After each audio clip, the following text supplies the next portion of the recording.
ایود احدکم ان تکون لہ جنۃ من نخیل واعناب تجری من تحتها الانہار،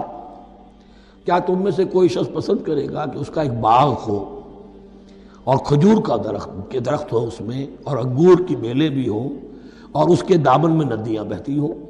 نیچرل اریگیشن بھی ہے، کھجور کے درخت بھی ہیں اور بیلوں کی ٹٹیاں لگی ہوئی ہیں انگوروں کی، اور انگوروں کی بیلیں ہیں۔ لہو فیہا من کل الثمرات، اس کے لیے اس باغ میں ہر طرح کا میوہ ہے۔ فاصابہ الکبر،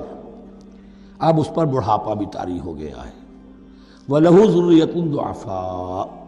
اور اس کی اولاد ہے ابھی چھوٹی عمر کی، کم سن ہے، کمزور ہے۔ فَأَصَابَهَا إِعْصَارٌ، کہ اچانک اس باغ کے اوپر ایک ایسا بگولا، ایک ایسی آندھی آئی جس میں آگ ہے، فیہ نارٌ، کوئی ایسا آگ بھری آندھی آئی۔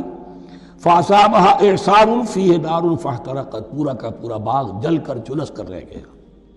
كَذَلِكَ يُبَيِّنُ اللَّهُ لَكُمُ الْآيَاتِ لَعَلَّكُمْ تَتَفَكَّرُونَ، اس طرح اللہ تعالیٰ تمہارے لیے اپنی آیات کو واضح کرتا ہے تاکہ تم تفکر کرو۔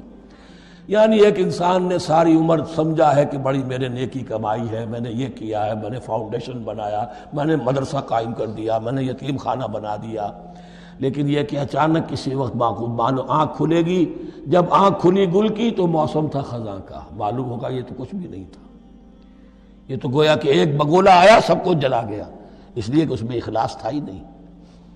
اس میں نیت جو ہے اس میں کھوٹ تھا، اس میں ریاکاری تھی، اس میں لوگوں کو دکھانا مقصود تھا۔